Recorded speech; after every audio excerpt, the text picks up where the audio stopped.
Authority आप दो तरीके से डाल सकते हो। एक तरीका आपका वो है चेंज होती जा रही है, ठीक है। तो जो लोग क्यारी पे लगा रहे हैं उनके लिए पानी भर के, अगर लगा चुके हैं तो पानी भर के ऊपर से बारू में मिला करके डाल सकते हो। अगर लगा रहे हैं तो सूखे खेत पे आप स्प्रे कर दो और उसके बाद पानी भर के आप ट्रांसप्लांटिंग मतलब पौधा लगा दो, बस। उसके बाद आपको कुछ नहीं करना है। 2 नमी तोड़ना नहीं है, 2 नमी थोड़ा जल्दी जल्दी आपको देना है ताकि नमी न टूटे। तो आपको प्रॉपरली दवा का 100% आपका रिजल्ट मिलेगा अथॉरिटी का, ठीक है।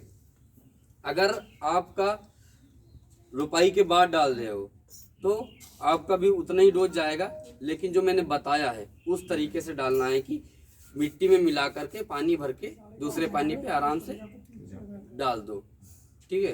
तो वो दूसरा तरीका हुआ। तीसरा तरीका ये होता है, अगर तीसरे तरीके पे जाएंगे तो उसमें हल्का झटका देगी, क्योंकि हमें चौड़ी पत्ती का खर मारना है और चौड़ी पत्ती की हमारी फसल भी है।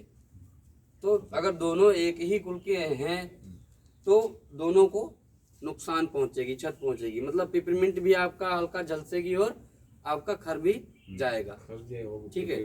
तो ऊपर से ना स्प्रे करके आप जैसे पनीडा की तरह डालते हो, सबसे बेस्ट वही है आपका, ठीक है।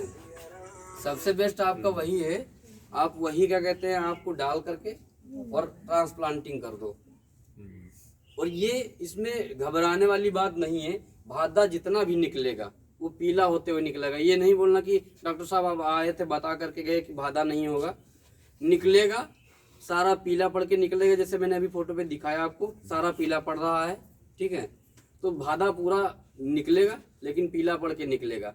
और जो खर आते हैं अमलोनिया, पतरचट्टा, चौरैया, बथुई, मकोया, चनापटा पर, ठीक है, तो ये सारे खर आपके नहीं आएंगे, आएंगे ही नहीं। भुआ आंवला तक और भंगरा तक ये नहीं आएंगे ही नहीं, निकलेंगे ही नहीं। भादा निकलेगा वो भी पीला निकलेगा, जैसे वो जमीन पे ऊपर आएगा वो पीला होते हुए आएगा। 2 नमी अच्छी तरीके से बना के रखना और उसके बाद में आपका पूरा खरपतवार की समस्या खत्म। सिर्फ आपको एजिल डालनी है, वो भी हाफ डोज में डालनी है, क्योंकि जो भी इतना बड़ा धान होगा वो भी आपका खत्म होके निकलेगा। और जो बड़ा हो जाएगा उसके लिए आपको एजिल, जहाँ पर अगर 500 ml लगता है वहाँ पर आप 250 ml पे काम चला सकते हो।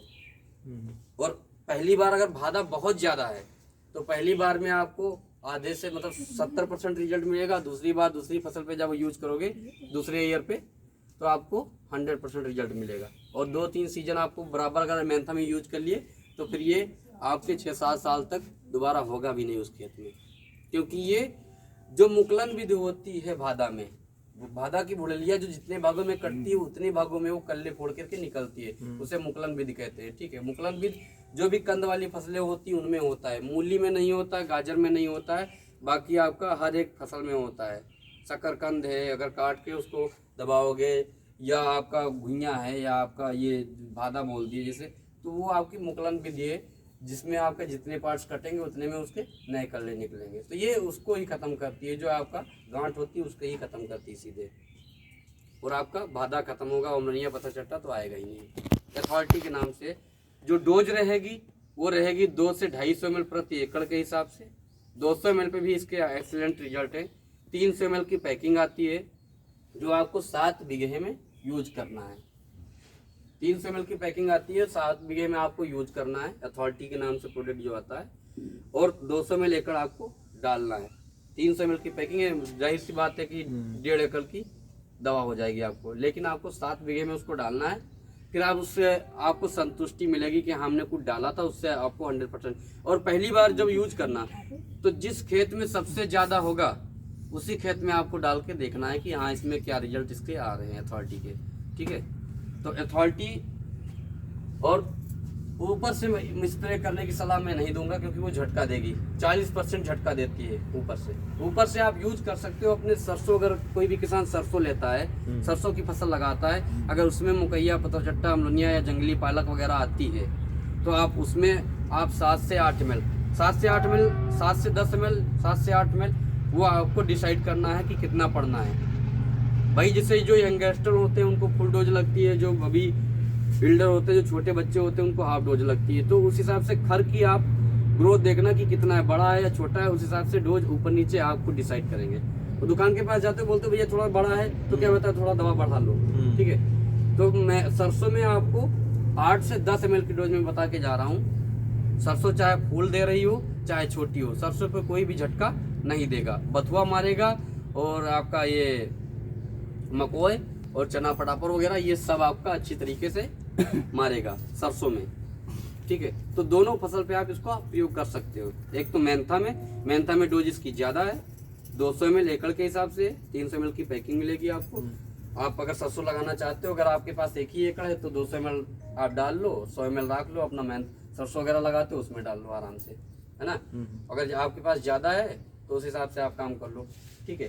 बाकी एजिल की डोज आप जानते हो, प्रेपिकुजाफाप जो आता है, ठीक है, तो वो भी आपका हाफ डोज लगेगा, क्योंकि जो इतना बड़ा धान निकलेगा, इतना बड़ा होगा, वो भी आपका जला हुआ पूरा निकलेगा खेत में, ठीक है। निकलेगा धान और भादा निकलेगा, बाकी कोई खर नहीं निकलेगा, लेकिन जो निकलेगा वो आपको जैसा मैंने फोटो दिखाया अभी वैसे आपको सारे के सारे दिखेंगे आपको, ठीक है।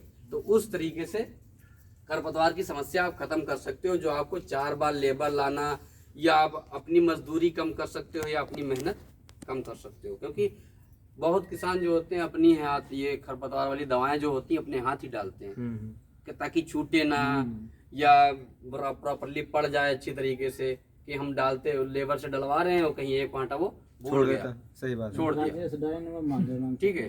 तो उस तरीके से अपनी मेहनत को कम कर सकते हो, क्योंकि पनीरा तो डालते ही डालते हो, ठीक है।